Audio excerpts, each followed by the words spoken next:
Guys, what's going on? Thanks for joining me at the Joe Rosen Show. We've got Ernst Achildiyev up in the Big Apple, baby. The Big Apple, that's right. The Big Apple. So he's got his own brokerage, and I wanted to bring him on today. This is the first. So let me back up a little bit. He's been so patient, so kind with me, because I wanted to start this year doing lives, and I wanted to go back and forth between YouTube and Facebook, and then I'm going to post it on the other one also.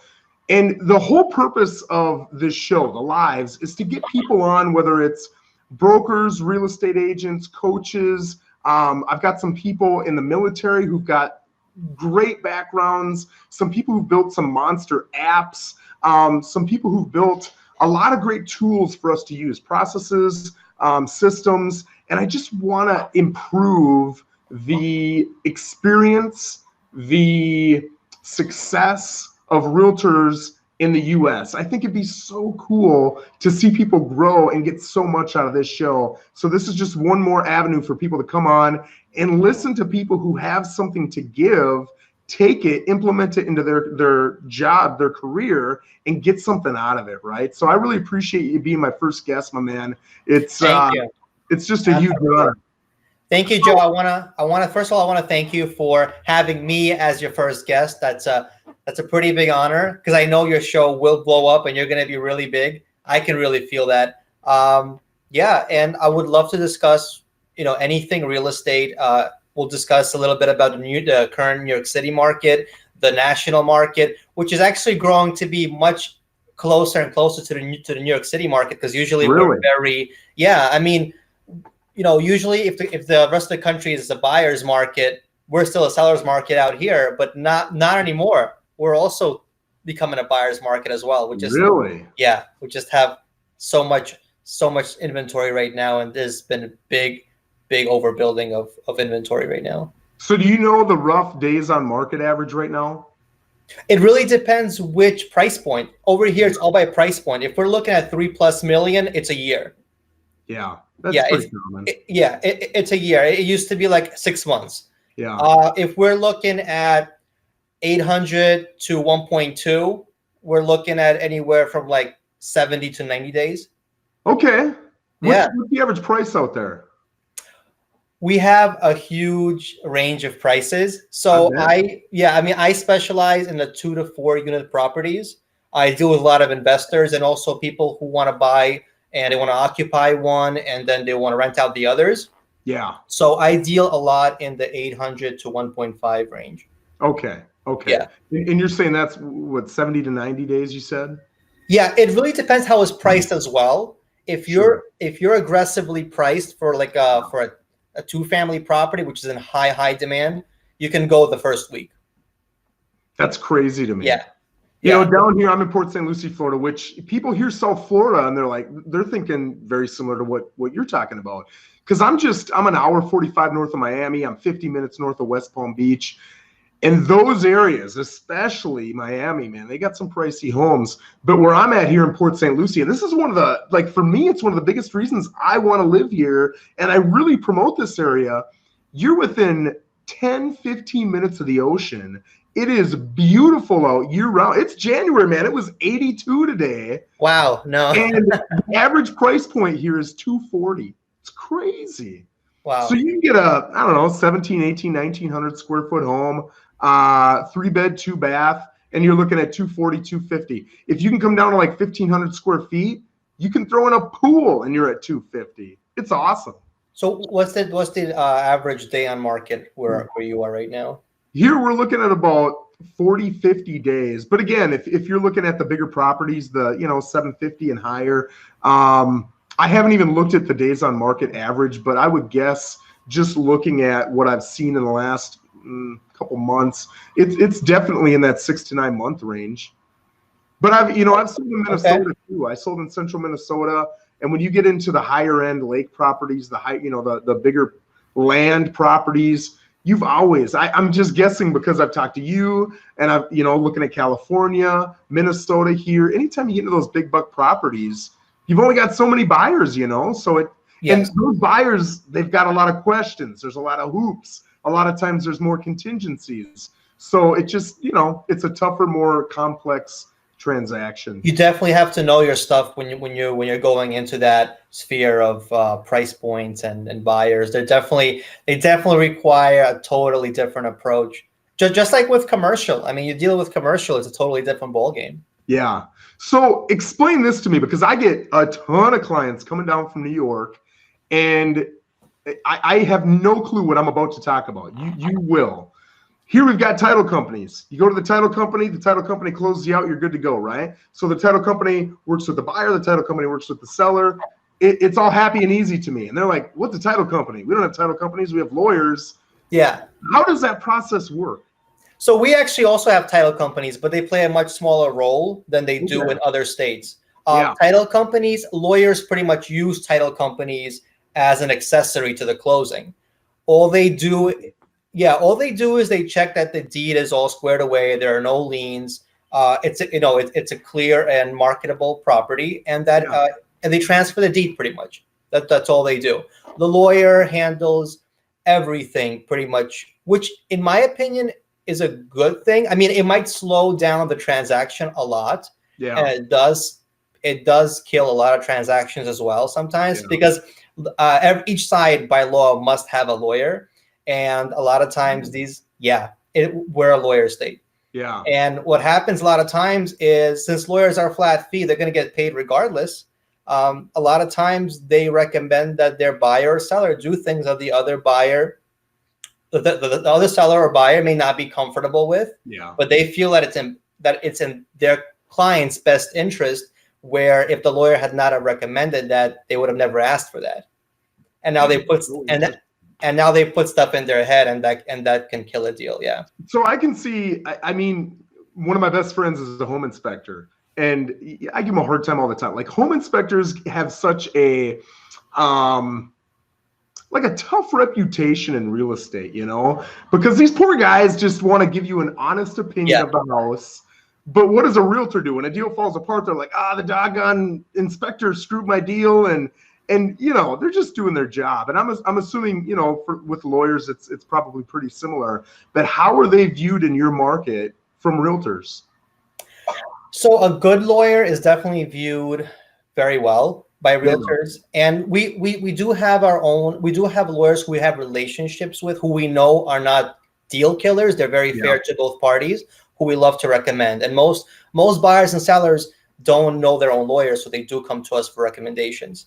Some lawyers are definitely viewed negatively, because they do tend to do stuff that's not necessary, but end up not killing deals, or it might definitely drag them out. Man, that's so interesting to me. Yeah. So you guys, one other thing I heard is you guys don't have an MLS. Like, I've got an MLS. Is that right? So we have several boroughs, like the main borough of Manhattan, where all the skyscrapers are and what you see in the movies pretty much. That does not have a centralized MLS, although they're working on it. When you have the boroughs of Queens, Brooklyn, Staten Island, and the Bronx, they do have MLSs. Really? So if you go to Manhattan, what do you just got to be buddies with the top brokers, or how does that work? Well, everything is pretty much on Zillow and Street Easy out there. And they use, that's what they use, That's and they have a train wreck, man. And they have like internal company programs as well. I mean, these are huge companies. I mean, the island of Manhattan is pretty much governed by Douglas Elliman, Brown Harris Stevens, and a few other ones, that have thousands of agents, and all they do is Manhattan. So all you got to do is know a couple of brokerages, and you'll have most of the listings on the island. That is so interesting, man. Do you work Manhattan? We do not as much, but we're definitely going to be breaking out there. Manhattan is definitely a huge buyer's market right now. Yeah. Whereas we're heavily in Queens and Brooklyn, where it's hotter, and the price points are almost the same now, unless you're talking about super luxury. Unless you're talking about super luxury, which is barely moving, you're talking about the same price points almost. Man, that's so cool. Yeah, that's so different than the markets I've worked in. It's extremely different. And, I hear a lot of people talk about how they do real estate in their market. Yeah. And now it kind of makes a little more sense because, I'm a little more adapted to the specifics of different markets. But it's just very, very different. And I guess I could see why they do it that way. And I could see why we do it a certain way. Yeah. I just think it works for both. Although crazy. It would be great to have an MLS system in Manhattan as well. And they are working on that. I've got to imagine the agents want to get that MLS just to get Zillow out if for no other reason. They do. I mean, if anything, StreetEasy. I mean, StreetEasy is kind of like Zillow bought StreetEasy. Yeah. I don't know if you've heard of it. Yep. So it's very, very big in Manhattan. It's pretty big in Brooklyn as well now. Yeah. But that's huge. I mean, StreetEasy charges $6 a day to put a rental property on it. Wow. Yeah, and the agents are doing it because they really have no other choice. And they have the clientele. That's the thing. What Zillow, StreetEasy, and all these other companies have is not so much that we're sharing information with them, which we are. If they didn't have our information, they wouldn't have the consumers. Yeah. It's a little too late. They already have the consumers. Yes. And now we need them more than they need us. Yeah. Because we need them for exposure. Yep. Right? Go ahead. Like every agent, every broker, all of our clients out here are looking on Zillow. And as soon as they list their property, they go and check on Zillow how we're marketing their property pretty much. Yep. And they call us, they're like, oh, can you change this in the description, or can you change that picture or that picture? So they expect their property to be on these websites. I remember now I don't know when Zillow came out, but I remember in the mid 2000s, Zillow it must have popped up around them, because I remember this whole discussion, and I remember everybody saying, don't use Zillow. If you use Zillow, you're going to end up being, you're going to look back and regret it. And, it doesn't, and I don't blame agents who do, because I get it, I fully understand it. I've never done it. I never will do it, but I fully get it. I get why they do it. And if somebody's offering a product, I mean, I love capitalism. So if agents are going to buy into it, they're going to buy into it. But holy smokes, that is a challenge that we certainly face as an industry. Yeah, absolutely. With me, my biggest issue with Zillow right now is not so much that they're selling the buyer leads or whatever it is, because I feel it's a business model, and you have all these other companies doing the same thing. So at least Zillow has given us exposure. Yeah. And I have gotten, listings before just because they see me, the seller sees me on Zillow. Yeah. And they tell me that, I've seen you on Zillow. You seem pretty active in this neighborhood. I thought you were like an expert in this neighborhood. That's why I called you up. So at least, Zillow is doing something in return. What I really have an issue with them is now with their iBuyer program. Yeah. That they kind of made their whole business structure and made their living pretty much off of selling agents and promoting agents on their platform. And now they're pretty much calling us a hassle. They're saying sell to us directly and avoid the hassle, which I think it's a little bit of a backstab. Yeah. Yeah. I mean, it's one of those things, you buy into it, you got to take the consequences that come along with it. So I get it. But, I do want to get into your group. And this is how I met Ernst. The name of the group is Realtor 411. Realtor 411. Go check it out. If you're in real estate, if you're a mortgage lender, if you're an inspector, there is so much value in that group. I took a second and I went and looked before we got on here, and I looked at some of the questions that have been brought up, some of the comments that have been brought up. And listen, the posts in these groups, when I put a post up, I got a ton of friends on Facebook. I've got a YouTube channel, an Instagram page. I've got a Facebook business. I'm all over the place. Yep. If I put something up, I might get 20, 30, 40 comments. You go into one of these groups and you see an average post, it's going to have 200, 300, 400 comments, and it is helpful stuff. So here's a list of some things that I just found on there. There were marketing ideas, branding ideas. There were a ton of referrals being given across the country. People who built a relationship. You get a lot of people who give in these groups, and people start to build a relationship with them so they feel comfortable giving these referrals. legal questions, ethics questions, negotiation questions, ways to prospect, what's working, what's not working. And if you put the time and effort in, if you read this, as I'll tell you, for me, I'm brain dead at about 8:30 p.m. Okay. So I justify my work by, okay, I got to do prospecting all day because I got the juice, man. I got the fire. But then when it comes to 8:30 at night, I know I'm going to be dead. So that's when I hop on and I start hopping in all these Facebook groups. I must be in, I mean, if I'm trying to be literal, I bet I'm in 30, 40 Facebook groups just for real estate. Wow. And I'm telling you, there's two monster ones that just, the back and forth is amazing and the relationships are amazing. And you do something that they don't do in any other group, including that other one that I really like. Yeah. Everybody knows you're the man in that group. Everybody knows it's your group. And it's because I swear are you a big Gary Vaynerchuk fan? Yeah, I do like him. So yeah, that whole concept of you know where I'm going. Yes, absolutely. You must respond to every damn comment on there. It's incredible. And it's not just like a smiley face or a like. It's a comment. And sometimes it's a long 2, 3, 4 sentence comment. Every time I see that, I'm like, damn, man, this guy is putting in the work. That's how you build a great group. Yeah, but absolutely. Nobody does it. Everybody starts a group. They put a lot of effort in for a month or two. And then, it's big, it's good. It fizzles out and it kind of builds on its own, but then it kind of loses that touch. Yeah. I'm so impressed with where you've taken that. And so how long has this group been going? Thank you. Well, the group is very, very new. It's about 2 months old. 2 months. And how many people you got in that group? We just broke 1,500 today. That's crazy. Yeah. And the thing is, the reason why we're not probably 10 times bigger is because it's currently only open to realtors, brokers, and agents. That's it. Really?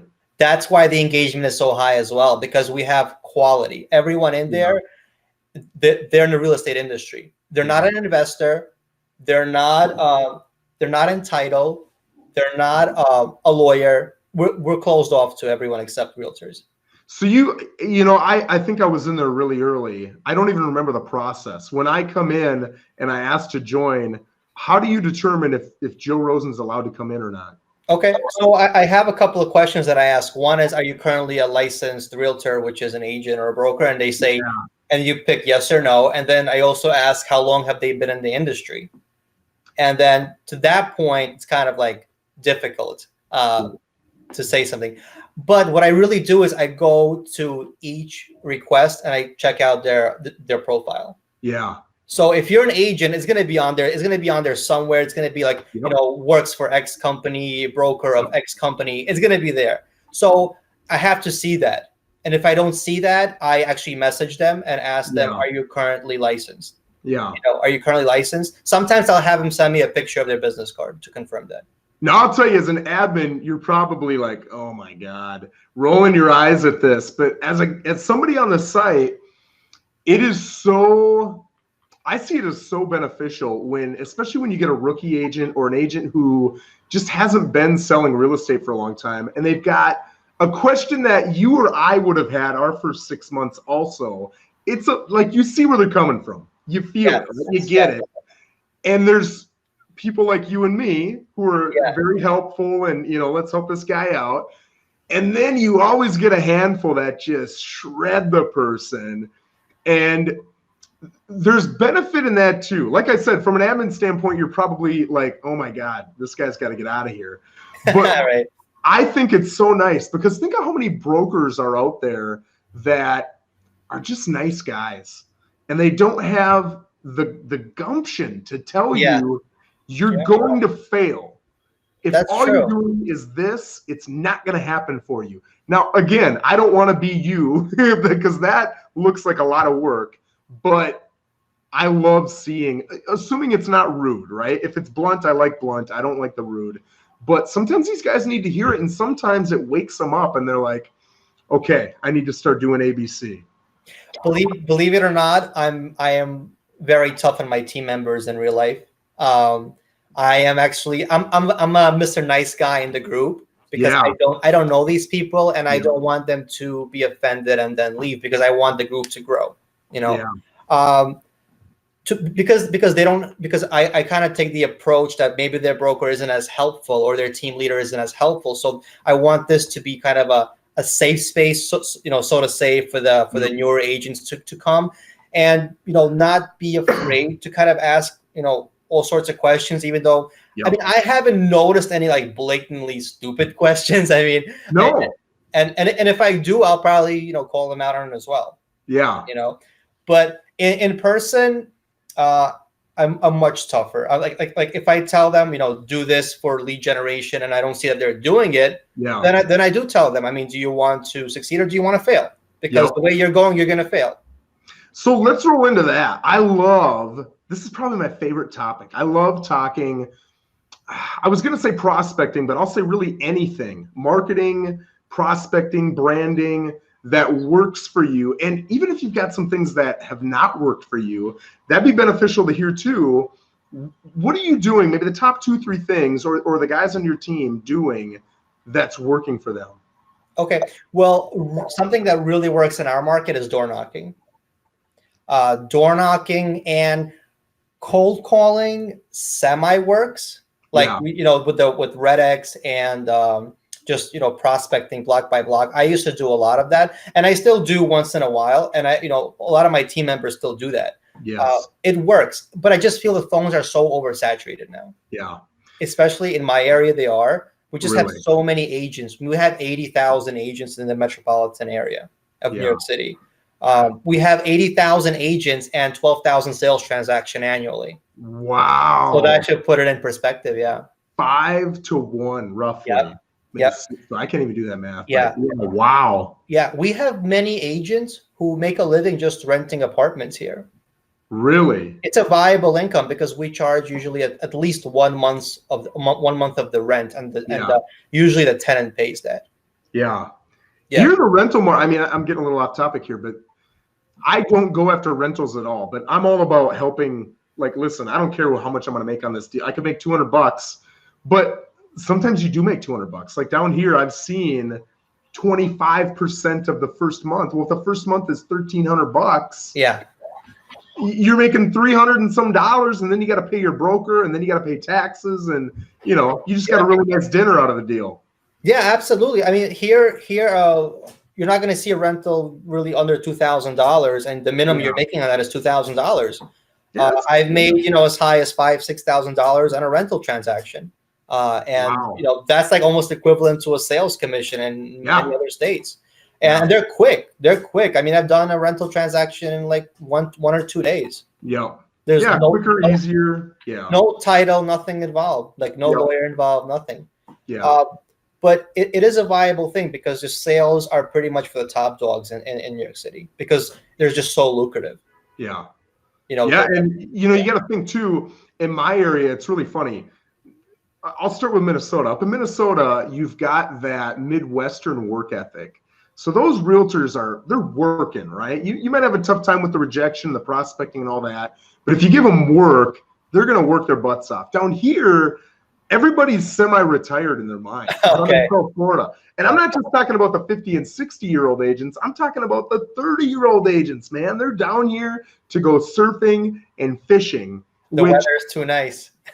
I love it. Like, you go fish, man. Get it. I'll stay busy all year long. Thank you. But that's great. I got to imagine New York is one of the hardest hitting, I don't want to say cutthroat, but just competitive markets there is. I got to imagine. It is extremely competitive. It is cutthroat. I would say it's professionally cutthroat. Yeah. I would say we have a lot of agents who are on top of their game. We have a lot of that. And we also have a lot of agents who are not. Yeah. But then we have 80,000 agents, and even 1% of those agents are on top of their game. That's almost 1,000 agents we are competing with. That's a lot. Yeah. It's still a lot. And you're pretty much competing for the same FSBOs, for the same expireds. It could be tough sometimes, but then again, a lot of my business right now is pretty much referrals from past clients. Which I feel is the best. Once you get there, man, it's all cream. a family member recommends you, that someone they trust, someone they worked with, they're not going anywhere else. Yep, it's the easiest transaction there is. Absolutely. I used to, when I was in Minnesota, I really started. I did FSBOs and I did expireds, but for whatever reason, I was okay at FSBOs, but I could rock the expireds. But when you got them, and I didn't know it because I didn't know any different, they're tough transactions. Like those people already had a really bad, experience with a realtor. Their home didn't sell. You're telling me it's overpriced. Yeah. I don't know if I trust you because the last guy didn't sell it and he told me I was overpriced. I don't know if you're marketing right. It starts off tough from the get-go. But when you get a referral, mwah, it's like, oh man, it's so simple. And everything's better because you can tell them something and they trust you.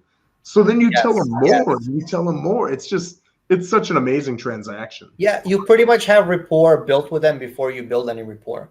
Yeah. I mean, that's how I see it, because the best rapport is a recommendation from a friend or family member who you trust. And then by default, that trust will transfer into the agent. Yeah. So you've got your own brokerage. Is everybody in your brokerage under you like a team, or are some of these guys off on their own? It's pretty much, it's a team. We have about 20 agents right now. Okay. We have that team mentality. Yes. Where we do work together. There's a lot of training. Sometimes I feel like there's more training than needed, because I feel like the issue in our industry. Yeah, I feel like the issue in our industry today is that we have too much training and not enough doing. Yeah. So now the kind of training that I do is doing, like the doing training. Yes. If I have a new agent on my team, hey, guess what? First day we're going out door knocking. Yes. Yeah. There's no better. I'll beat myself up here. I started to in the beginning, and then I didn't. I went a different way on accident. But this is my first show, and I was going to do a live, and I failed doing a live on YouTube, even though I practiced. I had a guy on. We did it. It worked. But when I did it, my account, it didn't work. So then I'm like, okay, we're going to do Facebook. Failed at that. So now I had to pre-record the video, and I'm going to upload it and everything. But listen, the best way to learn, this is my opinion, is doing it. Absolutely. Like, I think you'll see so many people who hate rejection. So they'll spend 45 minutes practicing their scripts. Yeah. And it's like, dude, I'll give you 5 minutes, but then get on the phone, get on the doors, whatever it is. Yeah. You'll learn more in 5 minutes of doing than you will in 5 hours of practicing. Yes. Yeah. I don't know. And I've seen people say, well, you don't want to practice on clients. Why not? Like, there's so many, I can't handle them all. Not every client is going to be a deal. I mean, most of them won't. No. And the ones who you feel are the most serious, then you can have someone else help you with them. Yeah. So you don't mess up. I'd like to make a point too, and I think it'd be great for newer agents or agents who just haven't gone out and really prospected hard. I hear so many people say cold calling sucks, it doesn't work, or the same with door knocking. But I cold call, so I promote it, and so that's the one I'm hearing all the time. But then you'll ask them, how many cold calls have you made? And the way they dance around it, I don't think they've made any. But if they have, maybe did a session, 2 sessions. And for me, I'm looking here, 125 calls today, and I got 3 email addresses, so I can keep up with those people forever. And I got 1 call me in April, and I'm thinking about selling them. That's a great call session. That's huge for one day. Every day. That's huge. Absolutely. I mean, I'm a huge believer in cold calling, huge. The only reason is that we're transitioning more into door knocking is because we just feel it's more effective. Yeah. Because so many people are just not picking up their phones anymore. They're not picking up their phones. And now I'm saying this as a cold caller. I like cold calling, and here it makes sense. I'll tell you why in a second. But they're not picking up their phones, and your turnover ratio, your conversion ratio is going to be so much better in person than it is on the, it's just a little bit tougher. But I'm able to, I've got a triple dialer, so I'm able to call so many people so fast, and it gets all of the wrong calls, or I can't think of it, You dialed the wrong number. You know, whatever it is. You know what I'm saying? Like junk numbers. Yeah, it gets them right out of there. If it goes to a voicemail, it leaves an auto voicemail that I've already set up. It keeps you on the phone the whole time, which is awesome. I love that. I love the fact that you can't really take a break unless you do it yourself. You press the pause button. Yeah, I can't do it at all. Just mentally, I gotta be focused, you know? That's awesome. And I think the more you do it, the better you just get just from doing it. 100%. And I don't know who knows my story on here, but I sold in Minnesota for 5-6 years. And then I got out and I was in the Army for 10 years. And now I've been in my market for, I think this is week 25. So I'm brand new to this market here. And what was my point? How's the new market? How's the cold calling going for you? Like being brand new to the market. That's a good point. Brand new to the market. Brand new to the market. So I'll make a different point because I forgot my point, man. I'm all over the place. I've been here for 25 weeks and I've got 400 email addresses. Nice. And they've all come from cold calling. If you just hop on the phones, it sucks. Like the rejection sucks. It's boring. And I have to be engaged, because they pop up, right? The name pops up and it's like, hello. And you've got to instantly be like, hey, Mr. Simon. And if you miss it, if you're goofing around with something or you're writing something down and you even pause just a half a second too long, it throws everything off. Timing is huge. Absolutely huge. Seriously. So you want to tell me which scripts you use or how has the whole rejection thing been going for you? I mean, a lot of people are just so scared of it and I feel like they're scared of a dog with no teeth. Yes. So for a couple reasons, I'll tell you why I use the script I use. And I got this from Ricky Carruth. You know who Ricky Carruth is? Yeah, absolutely. He's great. Great friend. He is becoming the biggest real estate coach on the planet. I love this guy. And I love him because I know him as a person. He's like the way he is in real estate, he's like that in life. Yeah. He treats his marriage incredibly well. He treats his friends incredibly well. He treats his business incredibly well. He's got amazing intent. And so his script is this. The name pops up and it's Bob and Sandy Johnson. He's, hey, Bob. And then you just wait. And then they'll say, yeah. Hey, this is Joe Rosen with Keller Williams. How you doing? Okay, good. Man, it is awesome out there. The weather is so great. I'm doing pretty good too. How do you not do good in this weather? Now, a lot of people are like, oh, it's really awkward. I don't know if I can say that. If somebody's going to hang up on you, they're going to hang up on you no matter what you're about to say. But if somebody's in that gray zone, that little bit of trying to build rapport is what might get them over the hump, and you might get a laugh out of them. I mean, I'm a goofy dude, man. I got a lot of personality, and I'm goofy. So I can get people to giggle a little bit. And if you can get them to giggle, it's like a hook in their mouth, you know? Yeah, you buy yourself 20, 30 seconds. So then I'll say, hey, I don't want to waste your time, so I'll get right to it. There was a home just down the street from me. I see you're on whatever it is, Battle Street. And I see there was a home just 3 blocks down from me that had sold 13 days ago. I'm just calling to see if there's anything in the world I could help you with. And that's it. And almost always, and this is okay, realtors, almost always they'll say, nope, I'm going to live here for life. Yeah. Yeah. Great. Well, I'll tell you, if you change your mind on the road, is there a realtor you'd use? And almost all of them say, no. Okay, well, I tell you what, last question. Would you mind if I stayed in touch with you between now and whenever you do decide to do something? And if they say, sure, I say, great, what's a good email for you? And then I add that to my constant contact weekly email, and I just email them forever. And I love that mindset because I can only call 200 people a day, whatever that number is, right? I can only knock on 200 doors a day, whatever that number is. Yeah. But when you build that list up, like I've only been here a half a year, I've already got 400 people on my list. At that pace, that's 200 a year. In 10 years, I'll have 10,000 people, and they're getting hit every single week with marketing from me.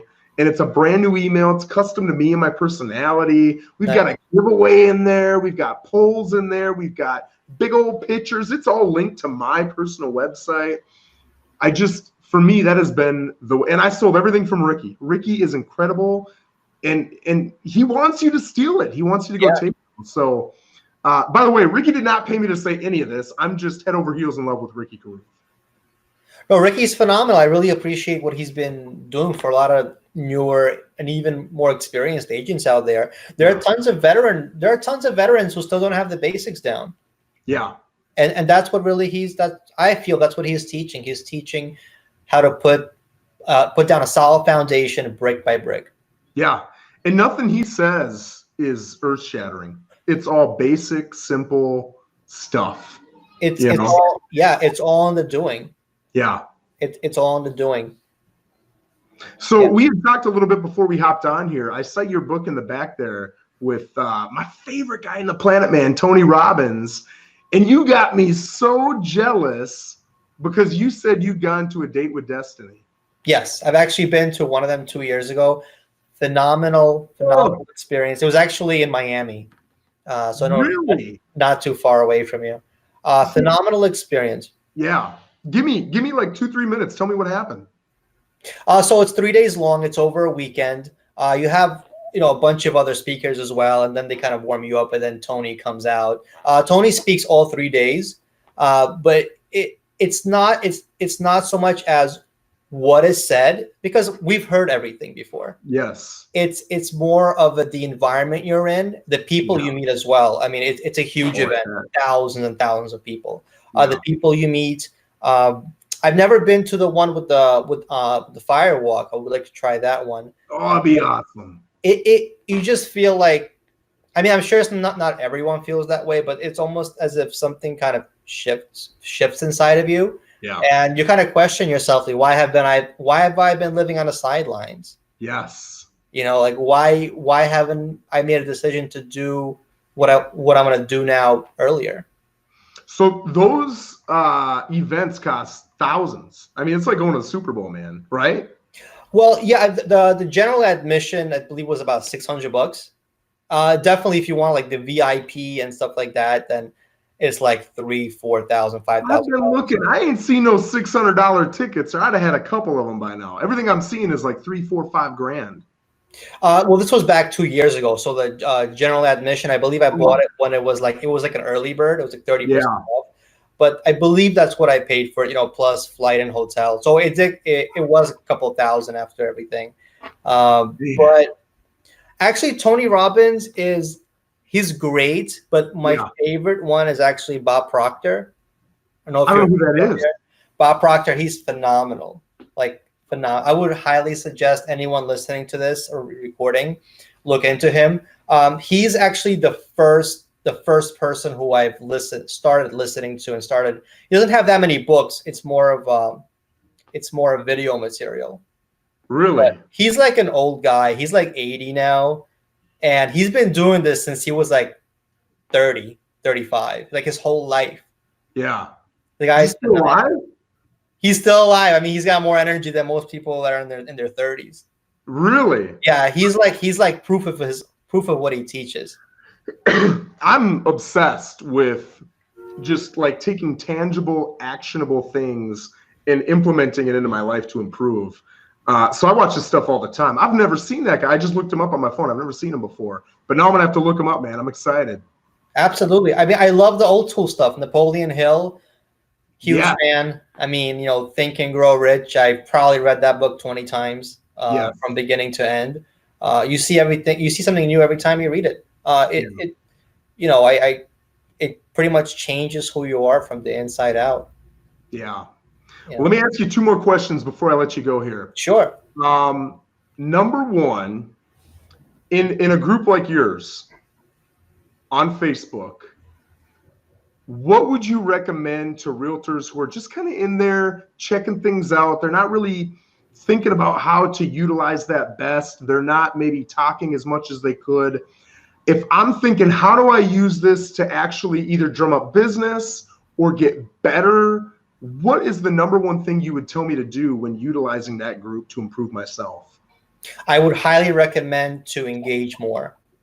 We have a group of about 1,500 people now in a matter of 2 months. And most of it's spread like wildfire through recommendation that people inviting each other. Yeah. And it's just growing more and more. But whenever we do have referrals and business opportunities, I see that it's always the people who are on there the most. Yep. and because they become known.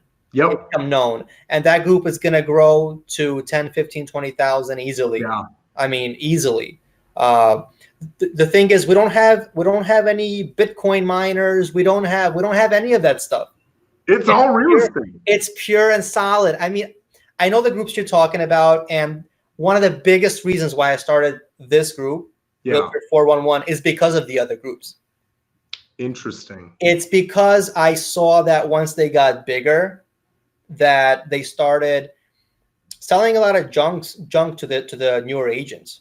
Yeah. You know, and Yes. I know they're getting paid for that, and it's fine. But I decided to start a group that will never advertise any kind of services. It will always be neutral. I don't care. There's 100,000 people on there. We'll never advertise anything. You know, you're free to discuss programs, and you're free to do.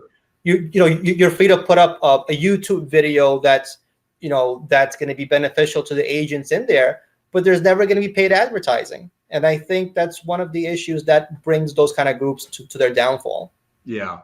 That's such an amazing mission, man. And what awareness you have to even think of that. That's awesome. Yeah, absolutely. I mean, if those groups were pretty much stay true to their mission, I think I would not have started a group. But and I think there's such a void within Facebook groups and in social media for newer agents and all agents to go to a place like this where they're not going to be pitched and where they're not going to be sold to, and where they know they're going to get quality feedback for their questions that they have. Yeah.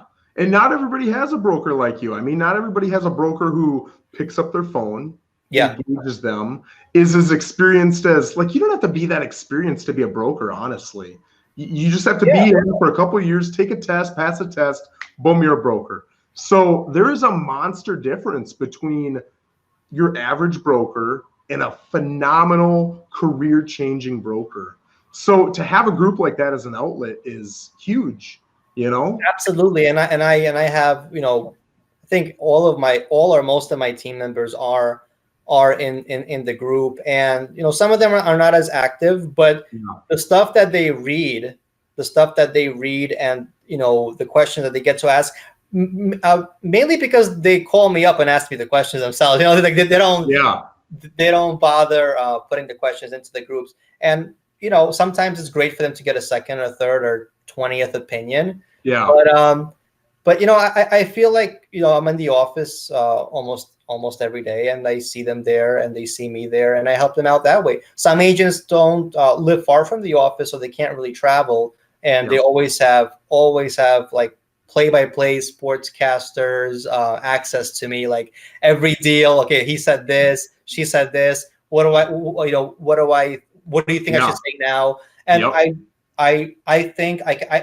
think I help people better than I do myself in deals sometimes. Yeah. Like I have a great sideline vision of deals. Yeah. That's awesome, man. That's awesome. Okay, last question. Yeah. I'm a rookie agent, or I've been in for 3, 4, 5 years, and I just can't get over that plateau of, I don't know, 40, 50, 60 grand. What is it that I need to do? The one thing I need to do, whether it's mindset, action, whatever it is, to really get to that next level? I definitely think it all starts from mindset, because I think once again, I'm going back to Bob Proctor, all these people. That's where I learned this stuff from. It's the subconscious. It's what you think you can do, and that's what you're going to do. You're not going to do more than you believe you can. That's awesome. Even if underwater you're paddling harder, like a duck, above water you're going to be the same. Yes. Unless you change that image above water, unless you really believe you can do it. And belief is one thing, and deservance is another. Believe it or not, a lot of people believe they don't deserve to make a lot more than they're making. Yeah. On a very subconscious level. Yeah. I think a lot of people have never experienced it, No. I think, like, even me, when I look at me as a 16, 17, 18-year-old, and the way I know I thought, for me, success was, like, I was very aware I was young, and I thought, well, an 18-year-old should make $10 an hour. So if I can make 15, I'm balling, baby. Yeah. But what a small way to think. Like, you were, I don't know. I always tell everybody, especially when they're, bitching and moaning about how tough real estate is, listen, the tougher and more challenging issues you get in front of you, the more valuable you are. Yes. If you want it super simple, then you're not worth a whole lot, Absolutely. Listen, and I always say the same thing. There's a reason why we get paid the big bucks. Yes. A lot of times sellers look at you. They're like, wait, you want what as your commission? But at the end of the day, they pay us because it makes sense to them. Yeah. I was in the right mindset one day. This is a gal actually from New York who moved down here, bought a house with me. And she had so many things going on, just a lot of things. We had this deal going, but it fell apart because she didn't think about this. And then we started doing this, but then her kids had an issue. So we had to pull her house off the market. And it was a lot. And she sent me a text and she said, I really apologize for all the chaos. I can't believe you're putting up with me. And I said, listen, the more chaos you give me and the more I keep delivering logically without being emotional, the more I'm kicking ass for you. So keep bringing it, baby. And she just wrote LOL, I love you. And it just really bonded the relationship. And I think she completely trusts me. You can give me anything. I don't care what it is. The bigger, the better. Make me some problems, man. Yes. Because that makes me worth something to you. Absolutely. The bigger the problem, the bigger the opportunity. Absolutely. Yeah. Absolutely. Absolutely. Well, hey, man, I appreciate it. Thank you so much for your time. Thank you, Joe. I appreciate it. We could not figure out the live, but now I've got something to improve on, which is great. We are going to have this up later, though, on the Joe Rosen Show Facebook business page. I'm going to put it up on your real estate page. Realtor 411, definitely. Realtor 411. I'm going to have it on my YouTube channel, thejoerosenshow.com. And awesome. Man, if there's ever anything I can do for you, I really appreciate it. Same here, man. Same here. Thank you so much. I really appreciate it. Number one. Thank you. You're number one in my book. Absolutely. Thank you, Joe. Man. Have a good one. You too. Thank you.